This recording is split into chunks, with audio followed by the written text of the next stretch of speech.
Hello and welcome back to Where Are All My Friends? This episode is with Cory Keen of Keen Ramps. And this was a really cool episode to me for a very specific reason. He talks about the middle part of the journey. He is now the owner and founder of a very successful skateboard ramp company, Keen Ramps. And he talks about the origin story a little bit, but something that's never talked about as much as I'd like is the middle part, like the grind of creating something successful, getting through the early days, but then the challenges that come with the business of once you've proven the concept and once it's going, there's always new challenges, there's always new level ups, there's always new things that you have to face and understand. And he talked a lot about that in the most hopeful, inspiring way. Just a lot of wisdom in what he shared. So it was so cool to have this conversation. I don't think I've ever had somebody on the podcast that broke down this topic the way he did so well. So I think anybody, no matter if you're interested in skateboarding or not, will really get a lot out of this and enjoy it. If you do, if you like this specific episode, if you've been liking the entire podcast, something that you can help me do for the Where Are All My Friends journey is grow it just by subscribing. That really does help so much. So if you're down to take a second right now, whether you're watching on YouTube or listening on whatever platform, just hit subscribe, write a review, or leave a comment wherever it makes sense to. That really does help me. And something that I want to do to thank any of the OG day ones that are doing that right now is I just made some merch. I'm going to start a Patreon for the podcast in a little bit, but I just made these postcards. I'm really stoked. And anybody who does subscribe right now, send me a DM, let me know, and I'll mail you a postcard with a little handwritten note for free, just as a legit thank you. So there it is. I hope you enjoy the episode. I hope you enjoy the podcast. I will be back next week with another. Where are all my friends? We're back again. And this is a cool one because I love when this happens. I love when a mutual friend connects people that I don't know yet, and then conversations like this happen. So massive shouts to Ben Lau, the most elusive, low-key, connected person all at once. He brought us together for this episode, and I really didn't know too much. I looked at everything you had done. Actually, the reason why any of this started, the reason my friendship with Ben started, was I saw him wearing a little Keen Ramps hat when I first met him, and I said, I like your hat. I like that little kicker. That's so good to hear, because when I gave him that hat, I was like, Ben's probably one of those people, because he's so connected, he gets stuff from everybody. And I was like, I'm probably going to give him this and he's probably not going to wear it. It's probably not his style. He probably wants to wear some cool car guy hat. But then he was like, dude, I love your hat. I wear it all the time. So I was like, that's awesome. Yep. And that broke the ice when him and I met. And now here we are talking with Cory Keen from Keen Ramps. And I'm hyped to do this episode because something that I've noticed in all of these episodes that I've done, it doesn't matter if it's music, if it's just business in general, entrepreneurial people, skateboarding, cars, there's this common theme of people that have kind of chosen their own path or followed that thing that they're passionate about that's a little bit more like left of center from like traditional careers. And the grit that you develop when you do that and when you chase your passion is kind of universally awesome to me. So I'm really hyped to have you on. And I think that your perspective and your view into business and kind of chasing that journey will be a really interesting one for myself and every listener, because I have the feeling there's going to be a lot of parallels, yet it's a totally different industry that I haven't really been able to talk to people deeply on. So thank you so much for joining. I'm really excited to hear this. Thanks for having me. Yeah, dude. So right before we started recording, we kind of covered that your origin story has been covered in other press and dope press. Like you've done stuff with the Barracks and Trans World and all sorts of very cool outlets specifically in skateboarding. So if anybody wants to do that deep dive, go check it out. But very briefly for a listener who doesn't know, just quickly like who you are, where you came from, and those early days. Okay, for sure. So basically I grew up in Bellflower, California, which is like maybe 15 miles north of Long Beach. Grew up there, got into skating, played soccer and skated, had very involved parents that kind of like pushed me to soccer and like weren't hyped on the skating part of it because they were like, those are bad kids. They smoke weed and like have tattoos and yada yada. So like there was always this pushback on skating. So I would like, lie to my parents and be like on the weekends, like, I'm going to go to the El Dorado skate park. And then I'd, catch a train to like Silmar with my buddies and skate. So I just like fell in love with skating and like, it's all I cared about. I like, did it every day after school, skated at night in the driveway, like just loved it. And then I went away to college. So when I went to college, I went to UC San Diego, went down there first time, living on my own, 17, and got kind of really involved with surfing. Like I started skating a lot less. I surfed a lot. That's just what more people down there were doing. And then eventually I found some people to skate with. So that was cool.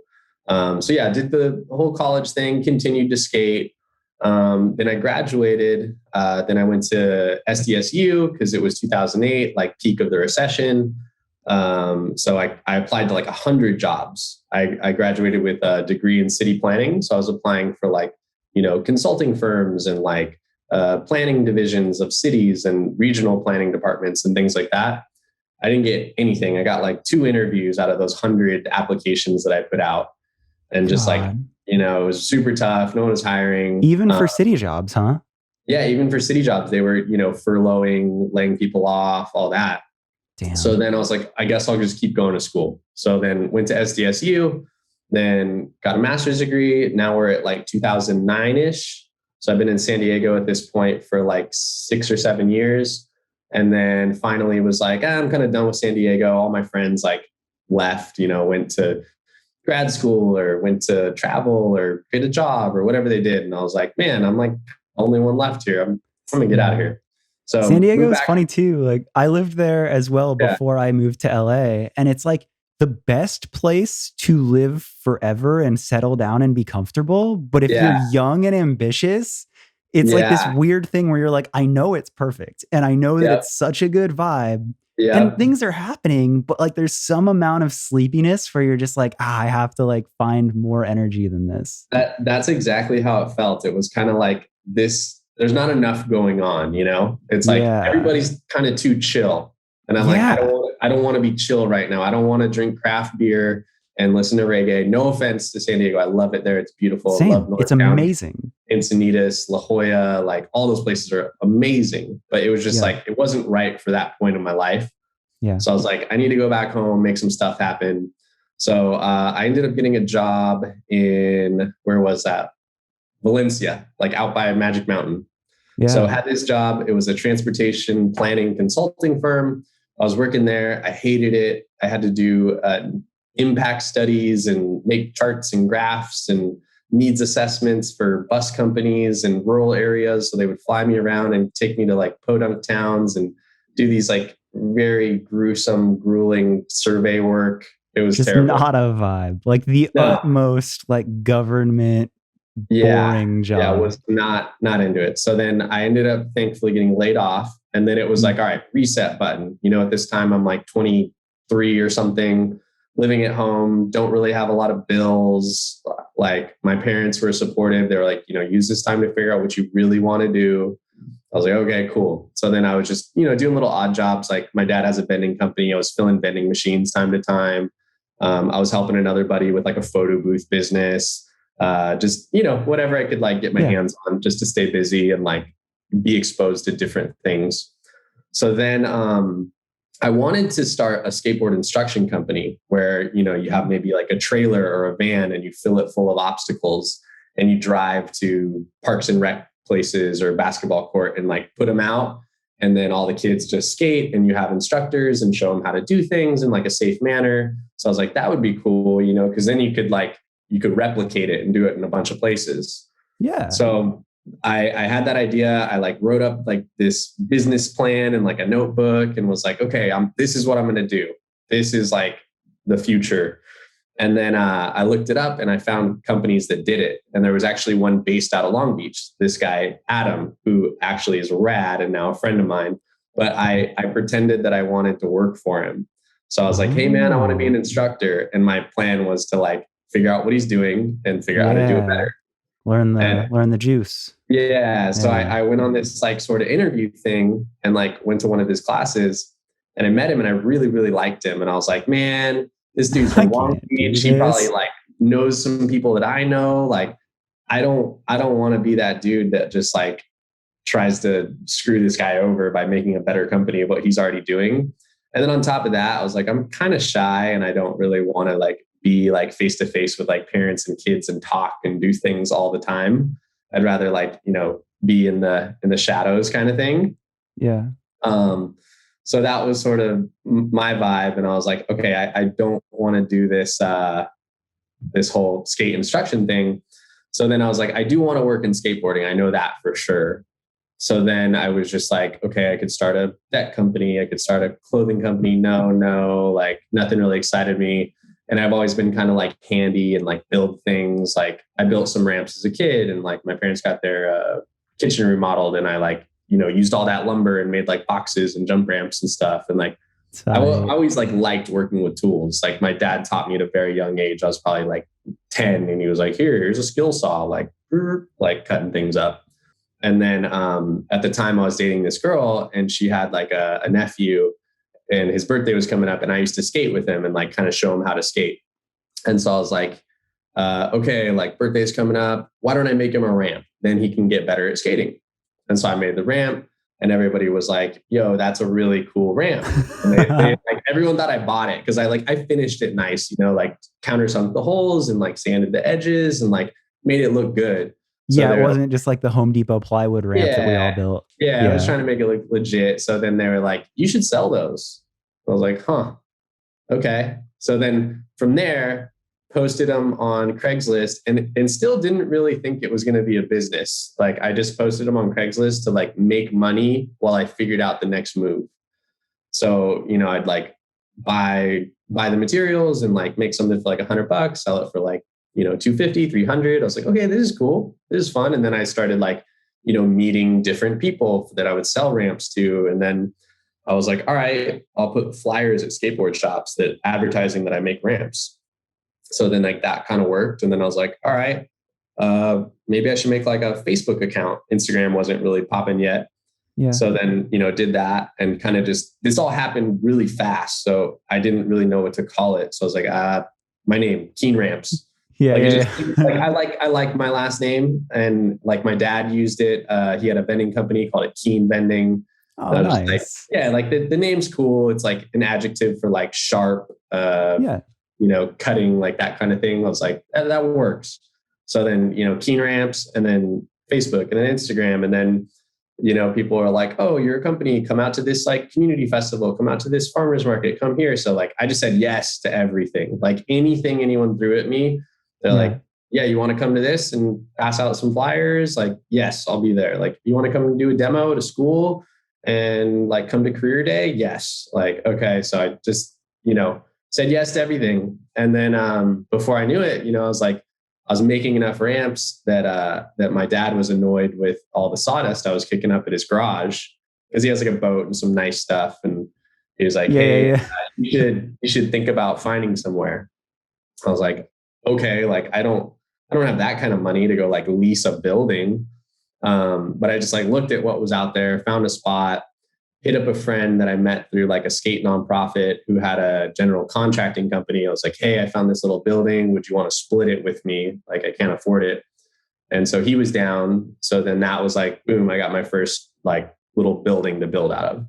And then I had like two buddies that were like, one was like kind of on unemployment. The other was like working odd jobs. So then they helped me. I didn't have to give them like full-time work just yet. So I was like, all right, it was just like homies. They're like, yeah, kick me a little money, whatever. Exactly.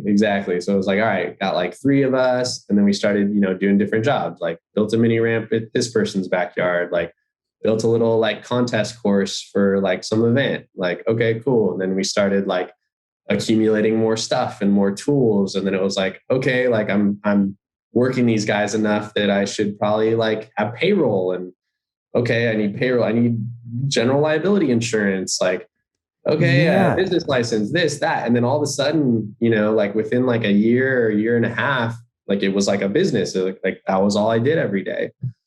So that. Okay. Yeah. Cause I'm super interested in that, right? Like that is the origin, right? And like, it logically makes sense, right? Like you kind of just followed your gut. You made a good product. People wanted it naturally, promoted it.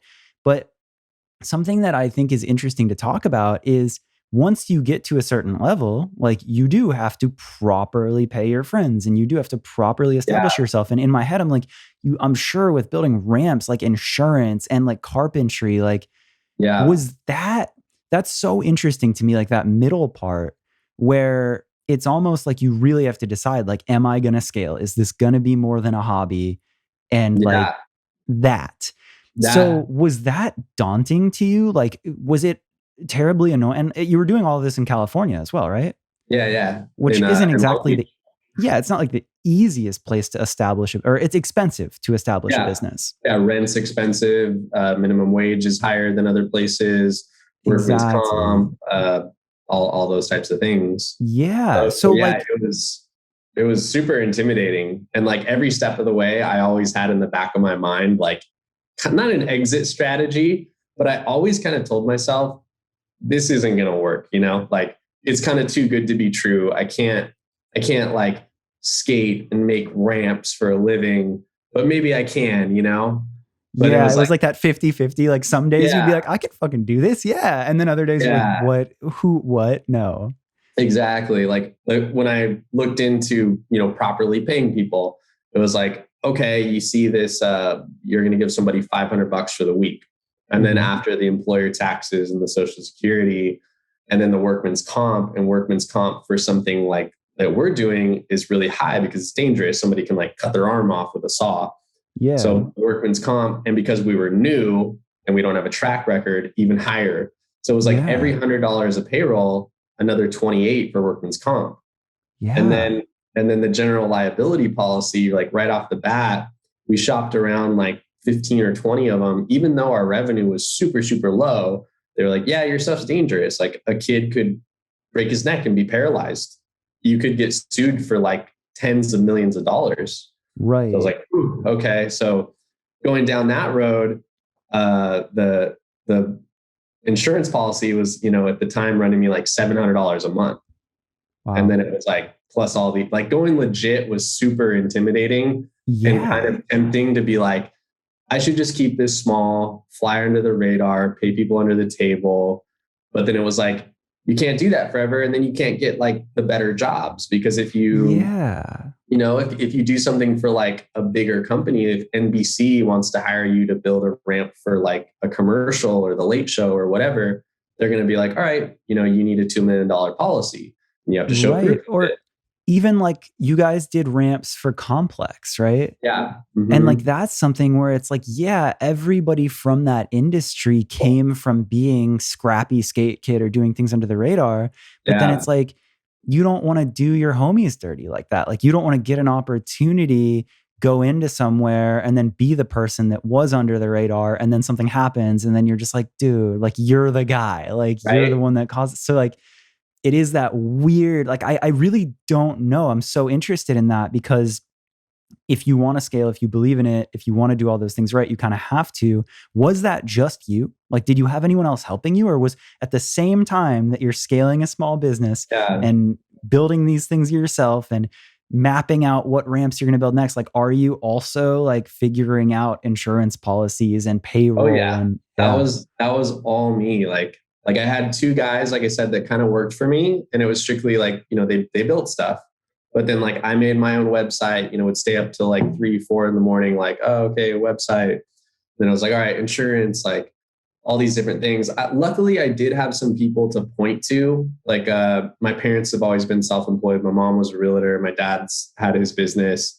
And then we have some family friends that have like little, small businesses. So like I did have some people that I could lean on, like, how the hell do I go about this? And they helped me out massively. that's amazing. Like incorporating. I was like, I don't know, how do you do that? And this is Yeah. before what's the big website now? Like Oh, LegalZoom. LegalZoom. Yeah. Before like LegalZoom in 2012, maybe it was around, but they were a lot smaller. Yeah. My dad is really good friends with like a CPA and he goes on family trips with them. So then I was like, hey, Rod, what do I do? And he was like, Yeah. okay, I got you articles of incorporation, filed, pay this. I'm going to handle it. Okay, here's an agent you can talk to for insurance. Boom, boom, boom. So like there was some people that helped guide me, but Yeah. I was always the one like doing the admin, doing the paperwork, doing like the quote unquote accounting. I didn't really have Yeah. accounting for a long time.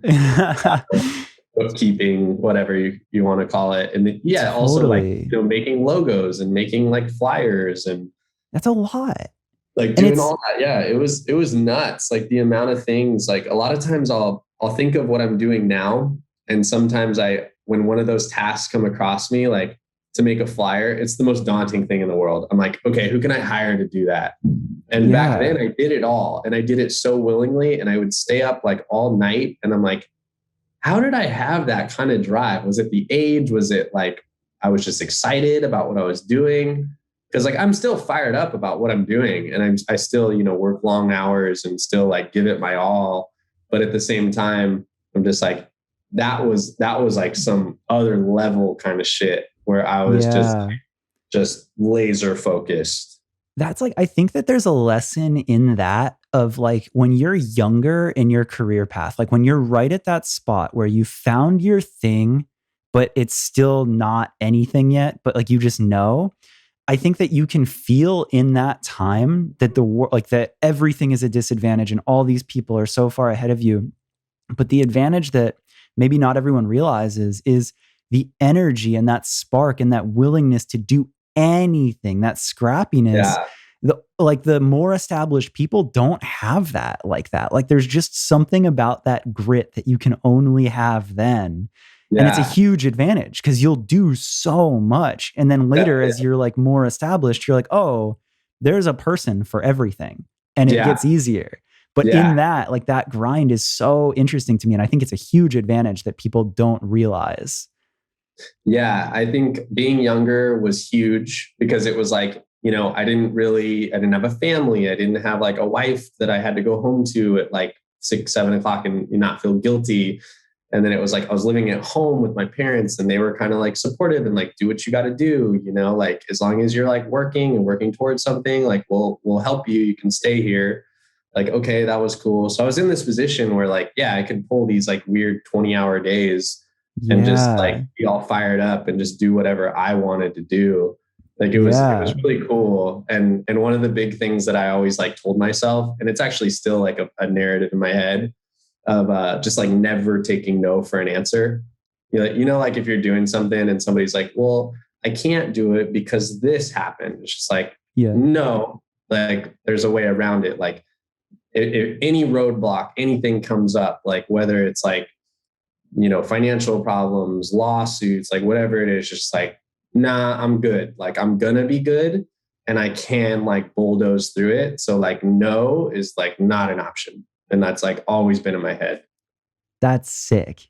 Yeah. It reminds me of I know that like he kind of had the reputation of being an asshole, but Steve Jobs, I was really impressed by because I think that he always kept a bigger picture in his head. He was just like, this is the final product. Like it needs to be this perfect.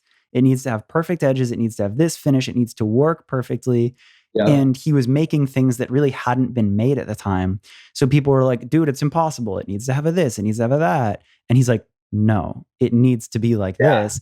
And I think that it's that thinking bigger than just what you're currently seeing because Yeah. it's so easy to get reasonable and to take excuses at face value when Mm. you don't have the very big picture. But when you have that vision, that like never take no for an answer is necessity.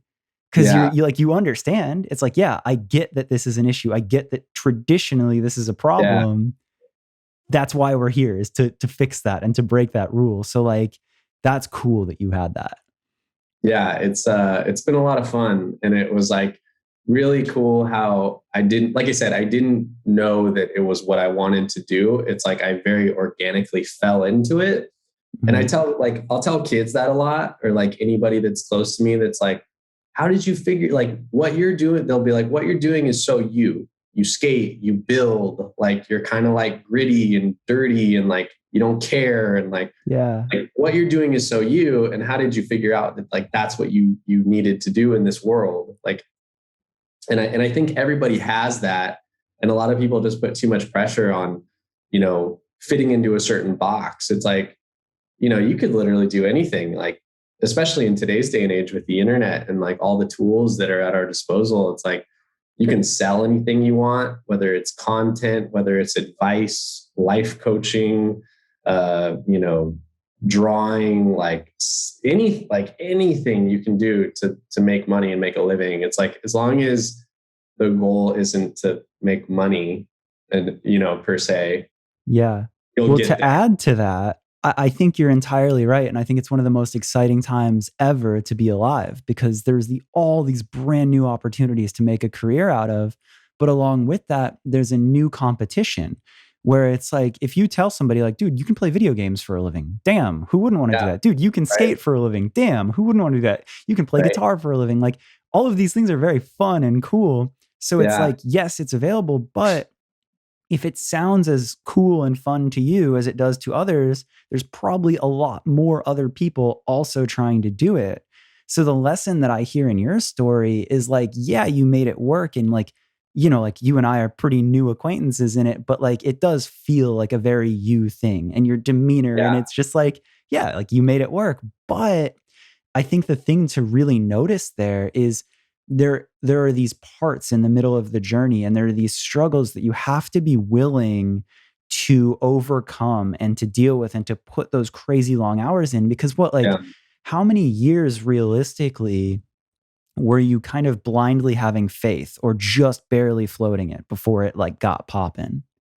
It was, I mean, at least 4 or 5, you That's know, crazy. like in the Yeah. beginning, it was like I had a little beat up pickup truck that was $500. I was splitting that shop's rent. So it was like my rent was like four something, almost $500 a month. So, and then I didn't buy clothes because I was working within skateboarding. So I was like, oh, I'll get all my clothes through my homies. And like, I didn't buy boards. And then, food, I like was just like eating at mom and dad's and doing whatever I could. And it was like scraping by struggle for years. And even when it wasn't, even when there was some money in the bank, it was kind of like, I don't know if this is going to go away. And what if something comes up? I need a cushion. Yeah. Like frugality to the max as much as I could for years. And Yeah, then because finally I was, also as it yeah, scales, I would imagine it's like it's not like the first victories. It's not like cool, you leveled up, you got a higher paying client, you got a this or that. yeah, Well, along with that, now you're hiring your friends. And I feel like there's that pressure of like you have to make sure that they're good before you take something and make sure that like you're rolling all these things back into the business.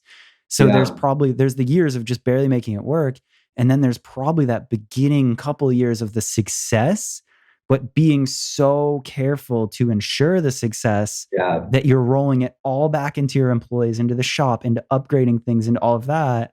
So even though it looks better, it's probably still the same amount of personal yeah, skating by. exactly. And that was always tough in the beginning too, because, you're hiring your friends and then your friends think that like they're going to get a bigger piece of the pie when there is a pie, so to speak.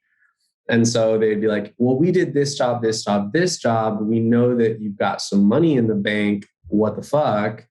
And I'd be like, well, yeah, that was great, but like some months we go negative. Some months we're not making any money. We need a cushion. Like we could get hit with a lawsuit. We could get, like everything could get robbed or like, the forklift could take a shit. And then we got to buy like a new $10,000 forklift. It's like stuff happens like that all the Yeah. time.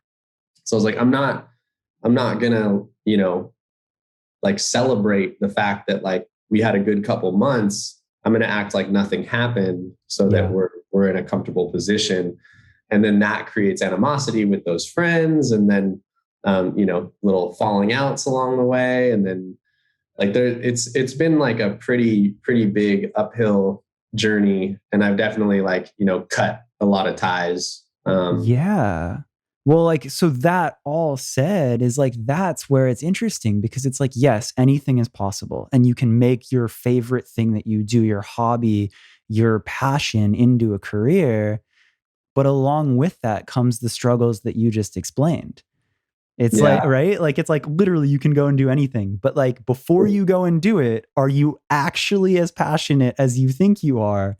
because like all of a sudden building ramps with your friends and getting to skate every day becomes having to have really hard conversations with your friends and learning all about business and all about boring stuff that is not skateboarding in order Yeah. to skateboard every day with your friends. Yeah, definitely. And it's kind of weird. Like the last couple years, I've been struggling with that, where I find myself doing things I don't want to do. And it's like I don't build the ramps anymore. And like I Yeah. am so busy, like having phone calls and meetings and invoicing people and doing all these behind the scene things that like I don't even have time to really skate anymore. I skate like once every 2 weeks, maybe. I have to Yeah. like make a really conscious, deliberate decision and effort to like carve out time for skating. Yeah. And so it's like, okay, now that I've gotten to where I am, I'm kind of happy with like the growth and progression of the business. But it's like, am I happy with like what I'm doing within the business? And then I always have to remind myself, like, well, I mean, I started it, I owned it, like I should just do whatever I want to do, right? So it's like Yeah. if I don't like making invoices, I should probably hire someone to do it. I should know my strong suits. And so that's been like a really fun thing to learn the last couple of years, is just like, what am I good at? What do I like to do? What's best for like the longevity of the company, and like what's best for like my mental health, for the role that I perform in day out operations. And so that's Yeah. like, yeah, it's been fun. Well, because I'm interested in that, because those are all very, very real struggles. And I hear you explaining that. And I'm like, yep, every friend that I've talked to that's scaled a business has gone through that. Mhm. However, you still have such this just like chillin', happy demeanor where it's like, it doesn't really like, I don't get the vibe that you're like weighed down and like struggling with this, like on some losing sleep level. So how Yeah. have you found that balance? Like, has it, I, yeah, how have you found that balance? Um, a combination of things. Like recently I've gotten into, trying meditation, and then I've, making myself like skate more. So I'm like, okay, I have to skate at least once a week. I have to go to the beach and surf at least once a week. I have to call like a friend at least once a day. And then like I just started riding my bike to work. So now I'm like, all right, I'm going to try to leave the car at home for a while, and then, ride my bike for 4 miles in the morning, get those endorphins going, burn some calories, whatever it takes. Yeah. So just like implementing these little things in my life to make sure that like I'm happy and I'm healthy, and that like I can endure higher levels of stress, because it's like the more the company scales, the bigger the problems, right? So it's like the things that happen nowadays and like the mistakes that happen nowadays are, tens of thousands of dollars, where we didn't, for example, like we didn't pay attention to overage charges we were getting for things that were shipping through FedEx. And then we like went back on the ledger. We're like, whoa, we've lost like 10 plus $1,000 on these overage charges that they sneak in. And it's like, God. back in the day, that would be like crippling, crushing news. Yeah.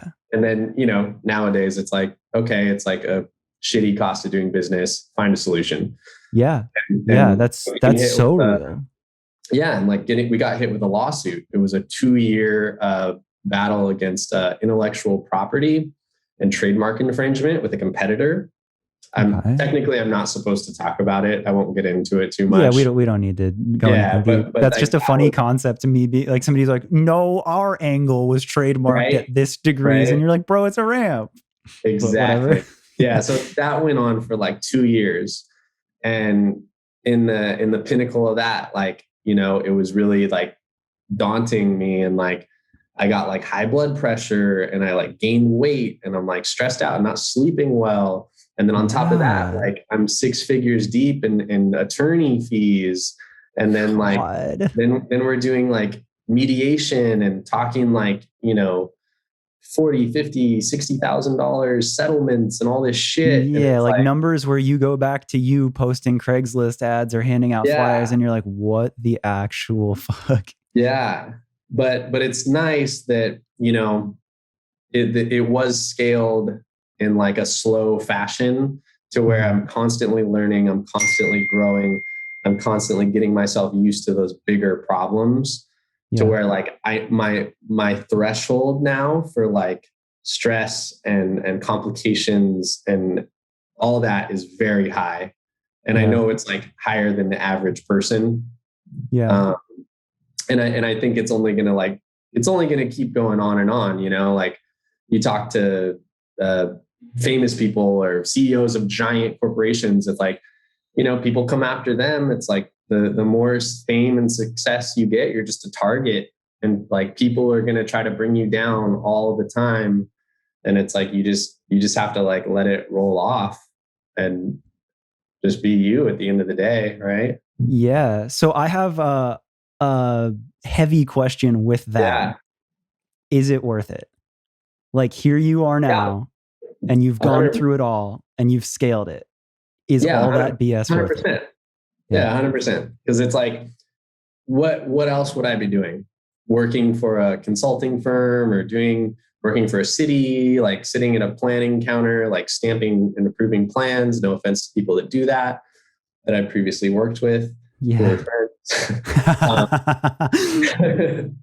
but you know, it's like if I wasn't doing this, like what would I do? Or maybe if I worked for somebody, okay, I probably work within skateboarding. Maybe I would, I don't know, run the warehouse for like a company like Volcom or something. Like, I don't know. And even that, like I wouldn't be fulfilled. I wouldn't have the opportunities that I've had. I wouldn't have the stories and the experiences and like everything I've done up until this point. It's like I wouldn't want it any other way. I can't imagine it any other way. Like even if there was an opportunity with like more money or less hours, like no, like everything about what I'm doing has like made me who I am. Like I meet the coolest people all the time. I have the best relationships with people. Like I can skate with pros. I go to celebrities' houses and build ramps. And like last week, like Jack Black bought us all pizza and tipped my crew $600 and gave us a ramp that we built for him. And then like texted me the next day about some skater that he likes on Instagram. Like what other world like would that be normal? And it's like normal to me now.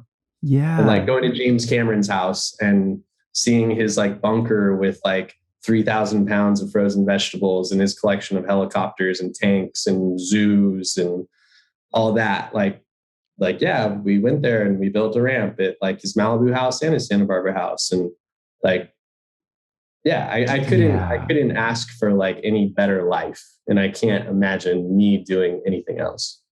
That is so damn cool to hear because that it's so interesting, right? It's like you decide the thing you love, you're passionate about it, you chase it, you go through the BS, and every step of the way, you have to understand that the BS never goes away. It's just Yeah, different. It's just different exactly. challenges, and it just keeps going. And I guess you could debatably say that it's heavier and it's harder as you Yeah, get more successful. But what a great thing to hear that at the end of it, it's like, yeah, cool, it's worth it. Like it, totally worth it. along with those new challenges are all these crazy new stories and these crazy new opportunities, Yeah. and that's all you can imagine doing. I was talking to somebody recently, and the way I kind of like chop it up is think about when you do math and you're a kid, right? Like in third grade, the math you were doing at one point was hard, Yeah. but then eventually you do math in like 10th grade and it's geometry or whatever it is, calculus, algebra 2, much more complicated math. And it's like, Yeah. you never would have, when you were in third grade, you never would have thought that you'd be doing that. But it's like, you know, you took small incremental steps to get there. And it's the same thing in like in a job or owning a business. It's like we're all just constantly evolving and constantly learning. And it's like as long as you have that like open mind and you just know that you're just going to keep learning and learning, then yeah, you're going to be groomed for like those huge issue problems. And like you're going to know how to like not take that stress home. You're going to know how to like, you know, weave in healthy like proper outlets to like get it out. And Yeah. you're going to be able to like compartmentalize like, okay, all that BS is worth it for these reasons. And yeah, like I love that process. That's probably like my favorite part about doing this is just like being presented with all these problems all the time. that was my next question for you. I was going to say, so now that you're at this spot where it's objectively successful, what's your favorite part? Yeah, it's like just always being hit with like new challenges and always like optimizing and never being comfortable. Like Wow. that's like my favorite thing. And it goes back to skateboarding. It's like I love skateboarding, and let's say my favorite tricks are ollie impossibles and kick flips and pop shove its. If those are my three favorite tricks, I don't want to only do those three tricks and like what I go to 10,000 skate parks and like I do those three tricks. No, I want to do more tricks. Yeah. And it's like the same thing in this. It's like I don't want to build the same ramps and ship them to the same places to the same types of customers.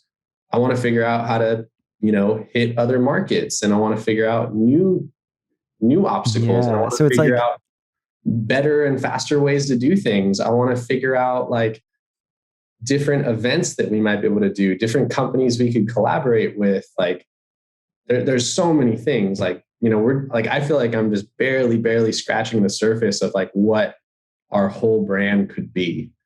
And damn. that's like the funnest part about it, So it's is like, like, as soon as you're comfortable, you're excited for the feeling of being uncomfortable. exactly. Yeah. The Yeah. same way Yeah. that you get your, like, as soon as you learn how to catch your kick flips perfect and you know that you can, like, once Yeah. you master the trick, you have that like week where you skate it and you like do your biggest stair set or whatever. And then you're like, Yeah. all right, cool. I have to learn something else now.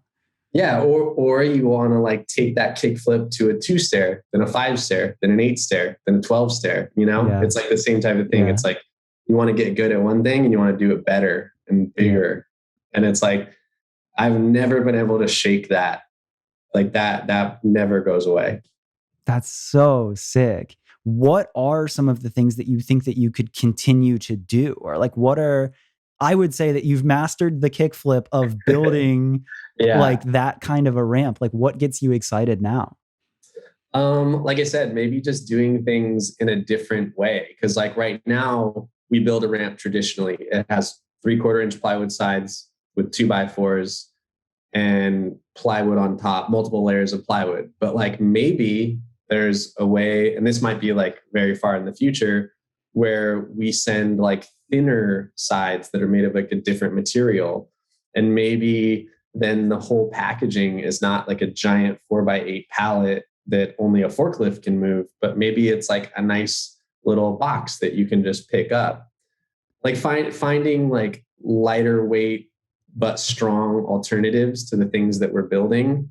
Yeah. Is Like what got making me it kind all of more sustainable in a way. exactly. Yeah. Yeah. So like that's kind of at the back of my mind. Also like figuring out ways to make things interchange or like kind of snap together and Oh, complement like each other. making it modular. Yeah. Yeah. Like we make boxes, we make rails, we make kickers and wedges and all these things. It's like they should have a way that they like snap together. And we kind of try Yeah. to do it now. I mean, we make a lot of things 10 inches because that's a nice sort of like beginner to intermediate height. Yep. So everything's 10. So we'll say, yeah, buy our wedge and buy our box and buy our rail. They're all 10. So, you can like ride up on the wedge, go across the rail, get onto the box. It's all the same height. But I think it'd be cool to have things where, they have like really cool tongues and grooves and things where they snap together and fold and things Yeah. like I would love to make it where, we have 6 or 7 obstacles that could fit in somebody's like Corolla, Wow. like Yeah. stuff like that. Make it super portable, super modular. Like that's where I want like the future of the company to be. Yeah. And the other thing too, like we want to be able to sell to skate shops, but they're always like, we rent this little 500 square foot like storefront. We don't have room for big ramps. So it's like we Yeah. gotta figure out a way to make it smaller and easier for them to move around so we can like open up the marketplace. And then another thing, like one day, we're making these kits right now. Everything comes flat packed. The customer gets it, puts it together, much like IKEA furniture. Yeah. And a thing in my brain is like, you can go to Home Depot and buy a picnic bench like that, right? Like you can like, Mhm. it's all pre-cut and has all the hardware and you put together a picnic bench. And it's like, why can't our stuff be in Home Depot? Like one day I want that. Like I want Yeah. to like see my at least like one or two of my bread and butter things like on a Home Depot shelf or a Costco shelf. So, Dude, that's what yeah. I mean when I feel like I'm barely scratching the surface. Like there's so many more things. Yeah. And it's so cool to hear that coming from a shop out of Long Beach, right? Like it's not like you're like sending this like outside of the US and this, that, and this. It's like you're like, I don't know, like you are in a place so close to home, just engineering this and putting this together. And I don't know. I just think that's really cool. Yeah, I mean, pretty much everything is made here. We have a CNC in the back that's cutting out all of like the transition sides and pre-drilling everything and doing all the countersinks. And it's like, our guy operates that. We cut all the 2x4s by hand. Um, we package it.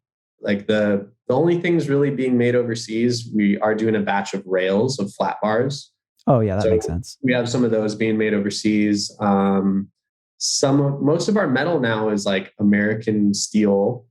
Every now and again, it's from Thailand. But yeah, I mean, we're like all about supporting our little local economy. Like we get our screen printing done from a company not too far down the street. Then we get our steel actually just on the other side of the freeway. They're a Long Beach based business.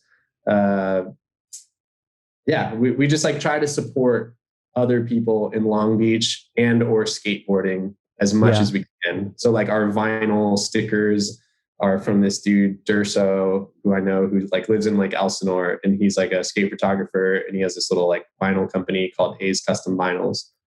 And we use him because it's like I want to always try to keep it in the family of skateboarding Yeah. because like it's just easier that way too. Then you don't have to like do research of like who makes the best vinyl or who makes the best Yeah. t-shirts. It's like I want to always be able to like point to just like a homie who does it, and I hopefully they. love I love that too, because it's like that almost reminds me of another chapter of your story that you told where when you had to incorporate the business, you had people close to your family that had kind of been there and done that. And I think that everybody has somebody that they know that they can hit up. And I think there's something really cool about scaling with the homies. And like as Yeah, you come up, like all of that, like it's really cool to be able to make like that's what I respect when I hear this is you followed your passion, you built something, and now it's successful enough where you can make an impact on your community and your friends and your city of like you're adding to it. You're adding good and you're adding jobs and you're adding this like bit off of something that you love. And yeah. that's something that you don't like people can sell out on that and people can go down the cheapest route. So I think that that's sick that not only have you done it and scaled it, you've been able to keep that within the family and within skate culture. And like it just feels so damn authentic. Thanks, appreciate Yeah. that. Yeah. Yeah, It's, and that's yeah. always like been really important to me is just like support those like we're all a part of some family in one way or another, right? Whether it's like our local community or like our hobby or our actual family or like friends of friends. It's like we should all try to like help each other out as much as possible. Yeah, absolutely. I completely agree. Another thing that I noticed about the company now that you're doing that I think is great is I think that it could almost be a challenge. Like I imagine myself being like a marketing or like a digital marketing person being like, all right, how do I brand a ramp company? How do I post digital content and it not just be a bunch of photos, whatever? Yeah, And watching what you guys are doing with YouTube is so fun. And again, it just thank feels you. like one of these things that's like organic and authentic and it's like such a no-brainer, but at the same time I'm just like this is brilliant and perfect. Like it doesn't feel clickbaity trash YouTube, but like No. the challenge of you trying to build an entire quarter pipe in an hour and like just like the vlog style, like Yeah. it's so relevant yet so authentic. And I'm so curious, like, of all the things that you have to do, how do you have to, like, how do you still have that touch of just like the no brainer authentic content? So with YouTube, let's see. There was this guy, Dan Corrigan, who Mhm. like films all our YouTube and is kind of Yeah. like the face of it. He Yeah. worked for me. I met him years ago at Cherry Skate Park, and I was just like, I like this dude. Just something about him. Like he's very charismatic. He's funny. I was like, I just like this dude. And at the time, several years ago, I kind of offered him a job because he was like, oh, I worked for like an asphalt company and a flooring company. I was a foreman, this, that. I was like, do you want to work for me? And he was like, nah, like I'm good. Like he just like had some other shit going. I don't know what he was doing, but he was like, no, I'm good.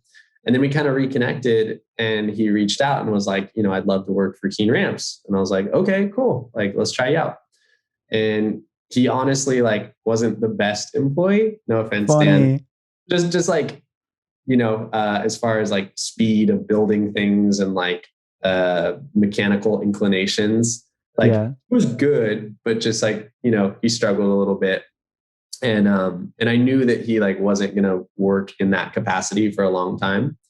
And one of our other friends, Dale Decker, is making a living off YouTube. He posts videos about different things. He goes to skate parks. He debunks things, does trick tip tutorials, that sort of thing.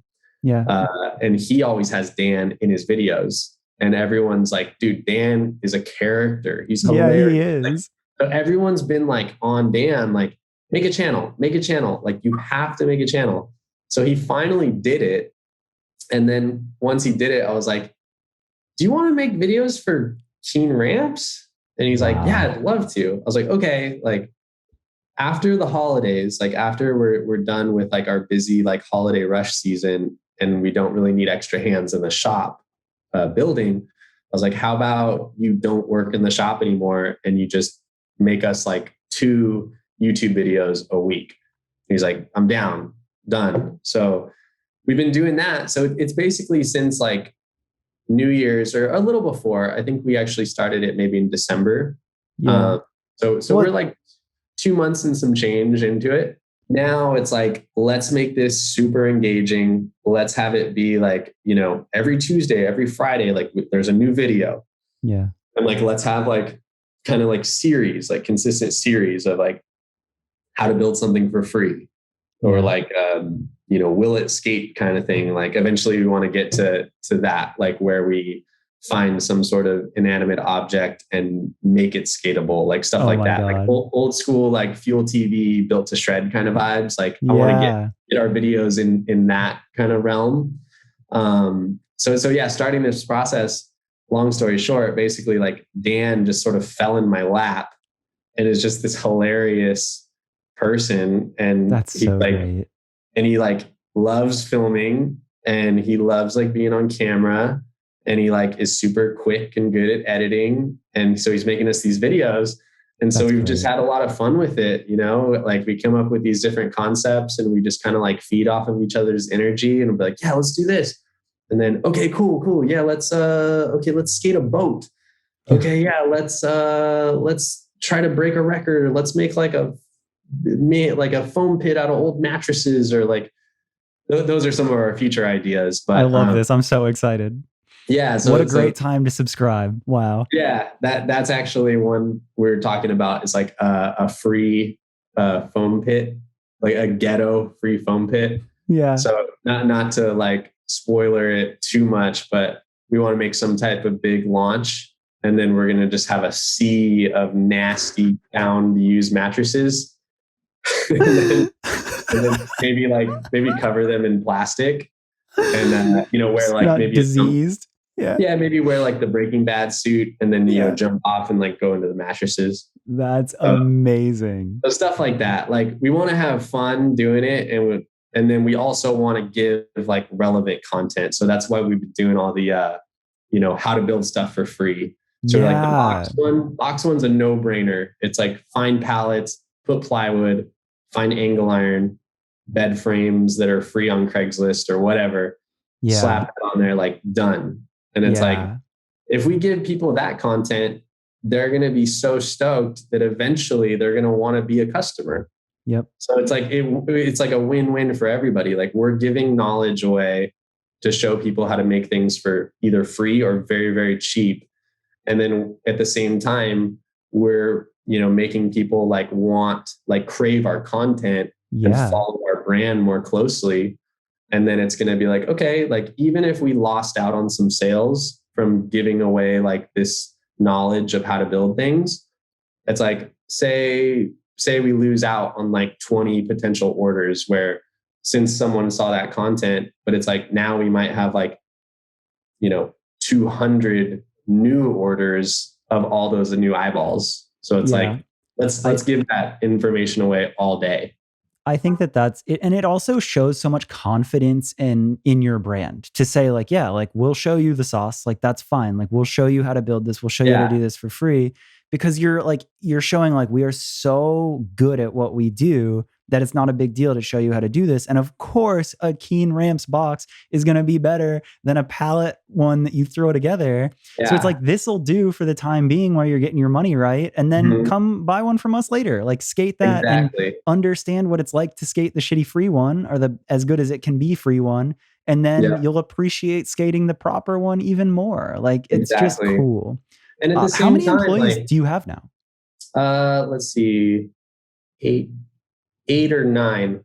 Wow. Well, if you consider Dan, yeah, Dan's still an employee. He's making us YouTube videos. So yeah, like 9. That's fucking Me crazy. being me being one of them. Yeah. Yeah. That's so nuts. That's very, very real. Y'all did it. Yeah.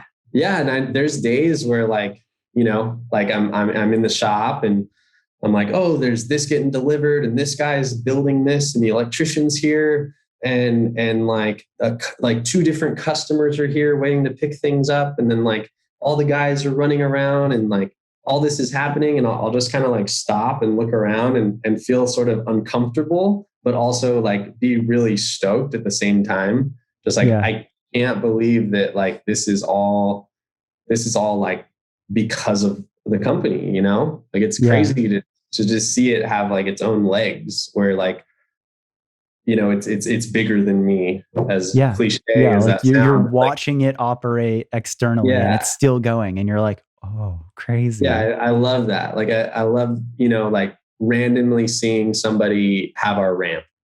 Like, Yeah. sometimes people that I follow that I'm fans of buy our stuff and I didn't even know it. And then I'll go like see them on Instagram and I'm like, no way. Like PJ Ladd bought one of our flat bars. Like that's nuts. like Wow. stuff like that.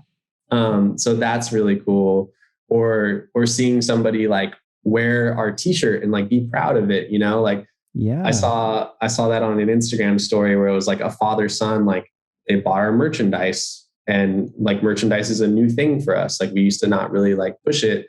And now we started making like t-shirts and hats and beanies and like seeing people wear it and like be proud of it, like father son together. Like, wow, that's strange, but like it feels really good. So I guess to kind of conclude it, the Yeah. thing where I would like where I'm curious, and maybe you've touched on it, but here you are, you've in a sense made it. Obviously, there's so much more to go, but you've gotten to a spot where you've made something so real. And like we were talking about chasing passion, you've proven it. What would your advice be to somebody that's right at that tipping point of like, you're fired from your government job or you're back to the drawing board and you can chase passion or you can go down a route like at that like most pivotal moment, like what do you wish you could have heard sooner? Ooh, that's a good one. I guess a big one would be not to put so much pressure on it. I feel like I was always in that tipping point moment where it's like, do I just get a full-time job or do I go for this? I wish somebody would have told me like, like it's gonna be okay. Like hang on, it's gonna be a wild ride, but like trust that you will make this work. As long as you have it in your heart that like you really, really want that and that matters more than anything, like you'll get it. So it's like you have to make a lot of sacrifices and you have to be okay with the sacrifices. And then another thing is that it's okay. I heard recently it was a commercial on the Super Bowl. I forget what it was for, but they said basically instead of 9 to 5, they said something about the 5 to 9. It might have been Squarespace about like making your own website. I think Okay. that's what it was. But I love that because it's like so many people they're like so one dimensional about thinking of a job or a career. It's like, yeah, the 9 to 5. And it's like, nah, like a lot of stuff is going to happen outside of that. And I loved that somebody promoted the 5 to 9, because it's like, Yeah. that's when you're building your business. And like, don't get bummed out on that. I feel like a lot of people, they'll be like, oh, like I'm working at 10 o'clock at night. And it's like, yeah, but you're working on what you want to work on. And like, you shouldn't be bummed about that. Like, you shouldn't complain to your girlfriend of like, how overworked and tired and stressed you are. It's like, you're choosing this and it's towards something that you really, really want. Yeah. And if and when you get it, like, you're going to be so stoked that you had all those like late nights and like you put in all that extra time. It's just like, it's like anything, the water or the grass is always greener where you water it.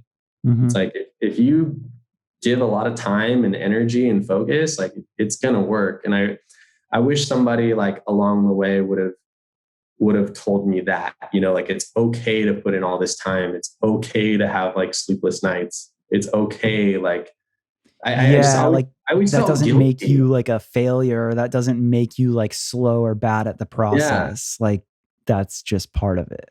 Yeah. I always felt like just an insane amount of guilt for like my friends and family and like from all the sacrifices that I was making. And I felt like I needed to be pulled in different directions. But I wish I would have been more so okay with the decisions that I was making and trusting that they were the right decisions at that time, because it's like, in the grand scheme of things, like, most of us are going to live to like 65, 70, 80, 90 years old or whatever it might be. It's like, if you had 2 or 3 years where you did nothing else but focus on building a business, whatever, it's just 2 or 3 years. Like, you have plenty of other time. Yeah. And it's like the people around you that are close, they'll understand if you just let them know, like, hey, disclaimer, I'm going to be kind of like, I'm going to head under a rock for a little bit. Like, check in on me, please.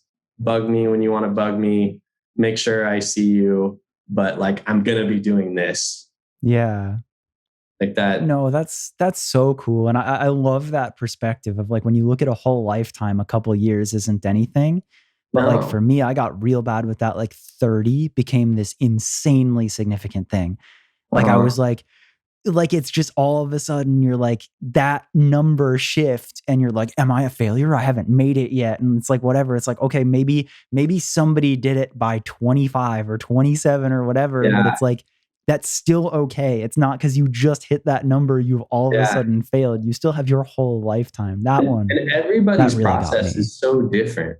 Like those benchmarks and those like age indicators of like when things are supposed to happen, like none of that matters at all. I recently listened to an audiobook by the guy who started Home Depot.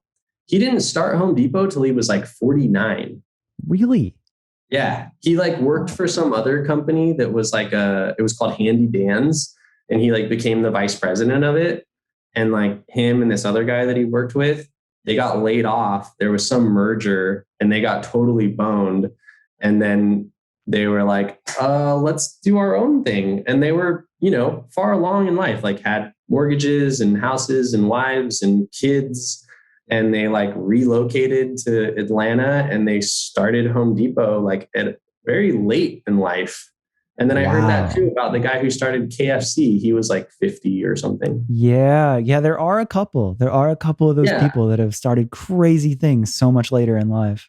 Yeah. And it's like, there's no rule. You don't have to be like this entrepreneur in your early 20s. You don't have to be like any certain age. It doesn't matter. Like whenever it works for you. If you're in high school and you're disciplined enough to like make some shit happen, then do it.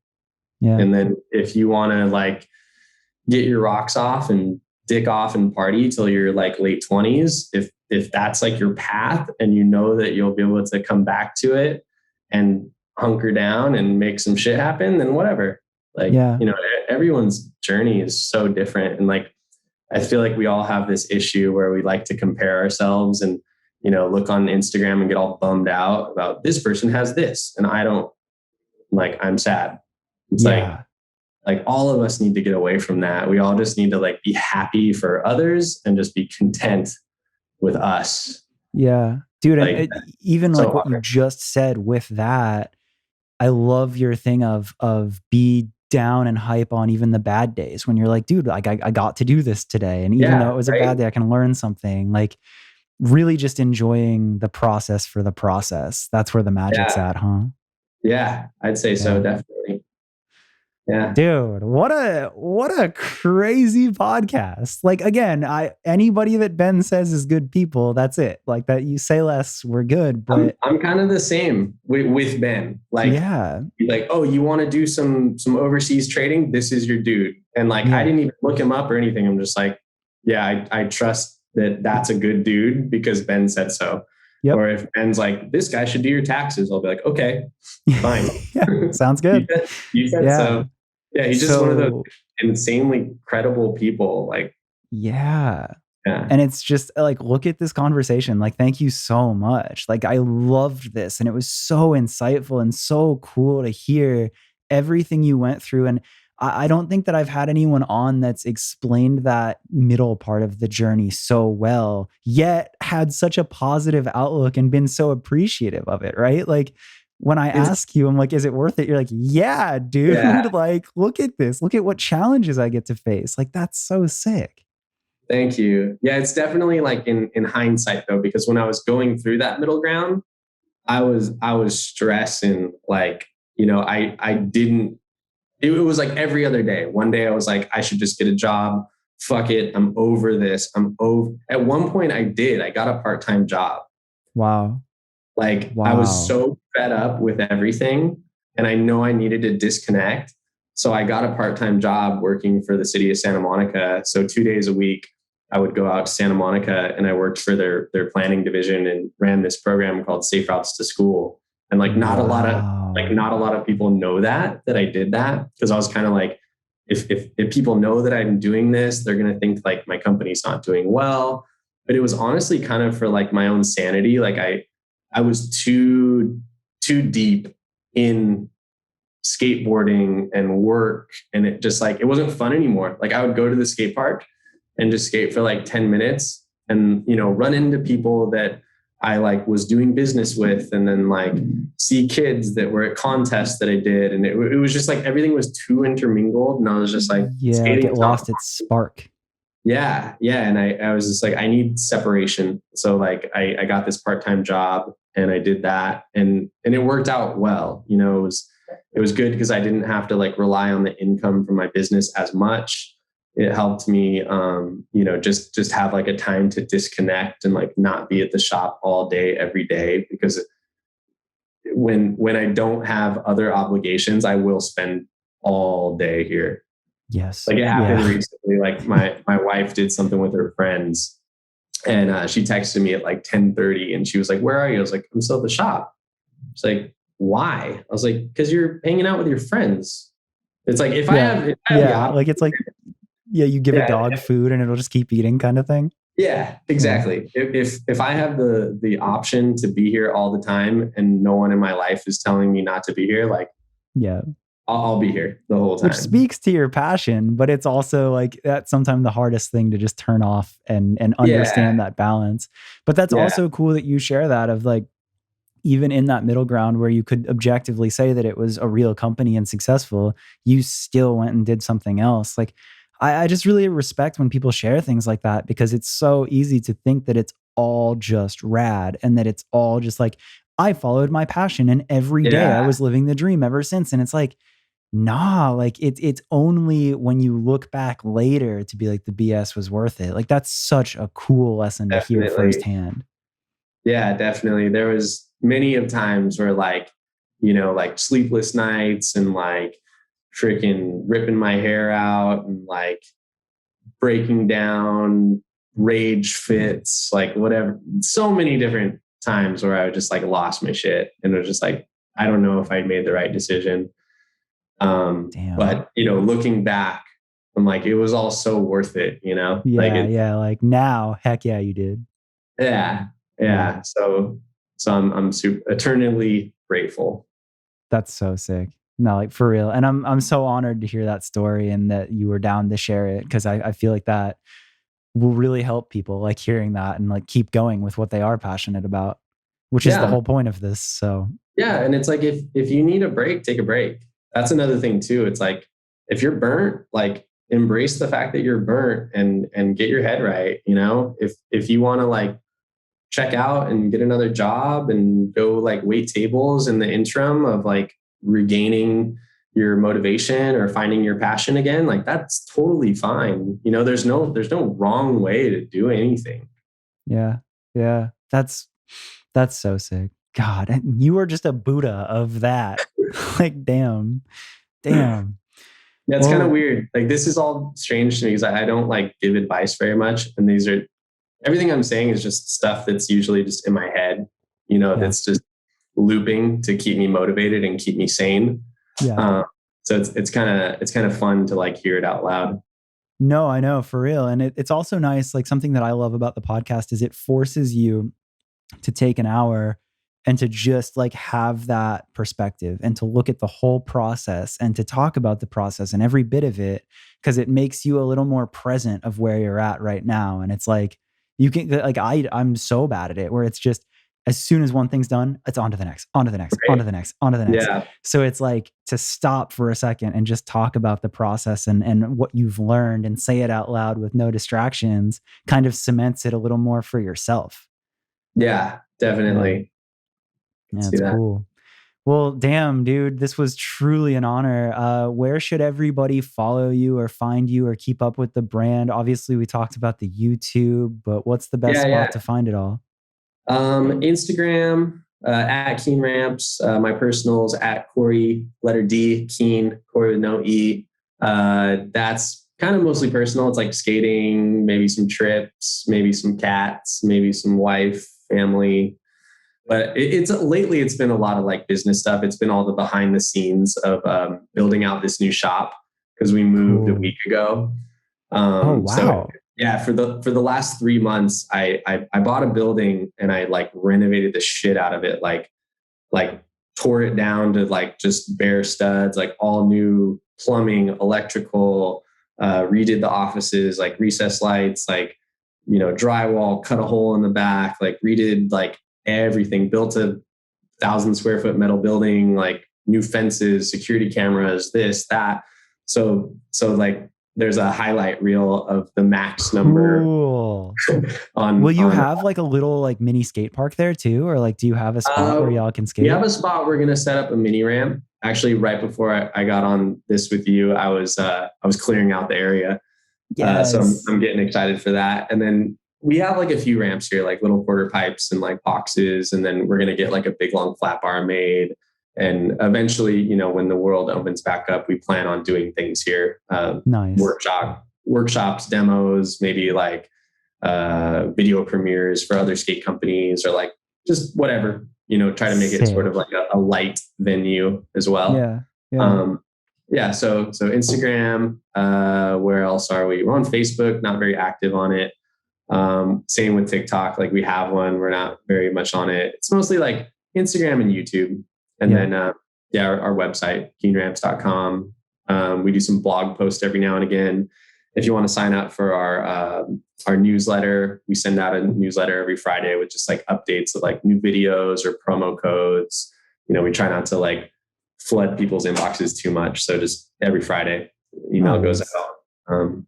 Yeah. So Nice. I mean, that says it, man. Dude, again, thank you so, so much. This was like above and beyond. Like, I always will trust Ben, but this was such a great conversation and one that I'm so happy, like, personally, like, I got so much out of it. And I really think that listeners, like, even if they're coming from a spot of being mostly in music, like, the lessons are all the same. And this yeah, was just really cool. So thank you. dude, thanks for having me and thanks for taking all the time and letting me have a little break in the middle. Yeah, dude. No, it's truly an honor, especially like talking to people that really like have these busy days and do so much. And like, I can't believe you gave an hour or two. Like, it's like, that's an honor. So thank you. Yeah. Yeah. Yeah, of course.